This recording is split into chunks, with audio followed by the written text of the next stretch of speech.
രാവിലെ 6 മണിക്കത്തെ യോഗ ക്ലാസ്സോടുകൂടിയാണ് എൻ്റെ day start ചെയ്യുന്നത്. എനിക്കതൊരു പെർഫെക്റ്റ് ബിഗിനിങ് ആണ്. ഒന്നുകിൽ തലേന്ന് അല്ലെങ്കിൽ രാവിലെ ഞാനിങ്ങനെ അന്ന് ചെയ്യേണ്ട കാര്യങ്ങൾ നോട്ട് ചെയ്ത് വെക്കും. ഒരു റിമൈൻഡർ എന്നതിനേക്കാൾ ഉപരി ഞാൻ എന്നെ തന്നെ ഗൈഡ് ചെയ്യുന്ന ഫീലാണ് എനിക്ക് തോന്നുക. എങ്കിലും ഈ റുട്ടീനൊന്നും ഫോളോ ചെയ്യാതെ എൻ്റെ ഇഷ്ടത്തിനനുസരിച്ച് ഞാൻ പോകുന്ന ദിവസങ്ങളുണ്ട്. അതാണ് സാറ്റർഡേയ്സും സൺഡേയ്സും. ഈ വെയ്റ്റ് ചെക്കിംഗ് ഇല്ലേ, അത് പക്ഷേ എൻ്റെ ഡെയിലി റുട്ടീനായിപ്പോയി. ബിസിനസ് ആവശ്യവുമായി രാവിലെ പ്രശാന്ത് എറണാകുളത്തേക്ക് പോയി. ഞാൻ എൻ്റെ യൂഷ്വൽ കാര്യങ്ങളിലേക്കും.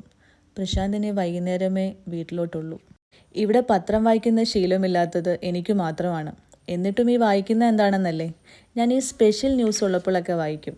ഇന്നലെ സ്പെഷ്യൽ ആയിരുന്നല്ലോ, ഇന്ത്യക്ക് അണ്ടർ-19 വേൾഡ് കപ്പ് കിട്ടിയ ദിവസം. ഞങ്ങളുടെ കുഞ്ഞു കാര്യങ്ങളൊക്കെ കഴിഞ്ഞ് ഞാനും മമ്മിയും ഇങ്ങനെ വിശേഷങ്ങളൊക്കെ പറഞ്ഞിരിക്കും.